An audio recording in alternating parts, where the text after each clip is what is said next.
ഞാനൊരു പുതിയ അച്ചാർ ഉണ്ടാക്കാൻ പോവുകയാണ്.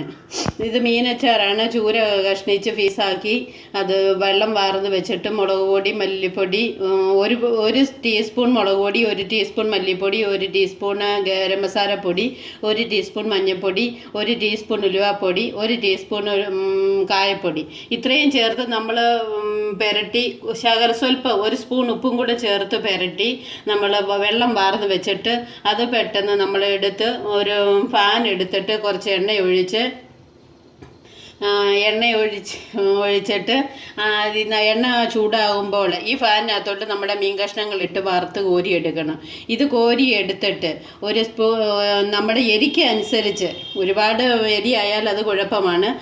എരിക്കനുസരിച്ച് ഒരു 2 ടീസ്പൂൺ മുളക് പൊടി, 1/2 ടീസ്പൂൺ ഉലുവാപ്പൊടി, 1/2 ടീസ്പൂൺ ഗരം മസാലപ്പൊടി, 1/2 ടീസ്പൂൺ കായപ്പൊടി, 1/2 ടീസ്പൂൺ മഞ്ഞൾപ്പൊടി, 1/2 ടീസ്പൂൺ കുരുമുളക് പൊടി, ഇത്രയും കൂടെ ചേർത്ത് വഴറ്റി നമ്മൾ എടുത്ത് വെച്ചിട്ട് ഒരു 4 അല്ലി വെളുത്തുള്ളി, 4 തുടം ഇഞ്ചി ഇത്രയും കൂടെ എടുത്ത് കൊത്തി അരിഞ്ഞ് ഈ മസാല, ഈ നമ്മൾ വറുത്ത് കോരി വെച്ച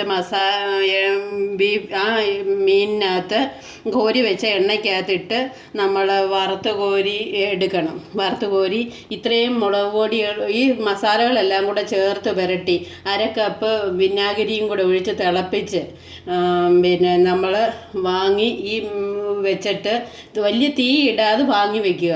ഇത് വാങ്ങി വെച്ചിട്ട് നമ്മുടെ മീൻ കഷ്ണങ്ങൾ അതിനകത്ത് വറുത്ത് കോരി വെച്ച മീൻ കഷ്ണങ്ങൾ ഇട്ട് പുരട്ടി കുറച്ച് ശകല ഉപ്പും കൂടെ ചേർത്ത് അതിൻ്റെ പുറത്ത് നമ്മൾ എന്തോ എടുക്കണം, ഈ കറിവേപ്പില വിതറി കൊടുക്കണം. എന്നിട്ട് നല്ലപോലെ ഇളക്കി നമ്മൾ മീനച്ചാർ റെഡിയാക്കി ഞാൻ ഇവിടെ വെച്ചേക്കുകയാണ്. ഇതിൻ്റെ മണം കേട്ടാൽ നമുക്ക് ഇഷ്ടത്തിന് ചോറുണ്ണാൻ തോന്നും. മണം കേട്ടാൽ ഇഷ്ടത്തിന് ചോറുണ്ണാൻ. ഇപ്പം തന്നെ നല്ല മണമാണ്. അത് ഇപ്പം നമ്മുടെ വെക്കേഷൻ ടൈം ആകുമ്പോൾ കുഞ്ഞുങ്ങൾ ഇത് ഓരോന്ന് എടുത്ത് കൊണ്ടുവന്ന് വെച്ചിരുന്ന് കൂട്ടാനൊക്കെ ഭയങ്കര ഇഷ്ടമാണ്.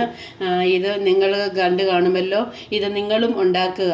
ഉണ്ടാക്കിയിട്ട് എനിക്ക് സബ്സ്ക്രൈബ് ചെയ്യുക, ബെല്ലമർത്തുക.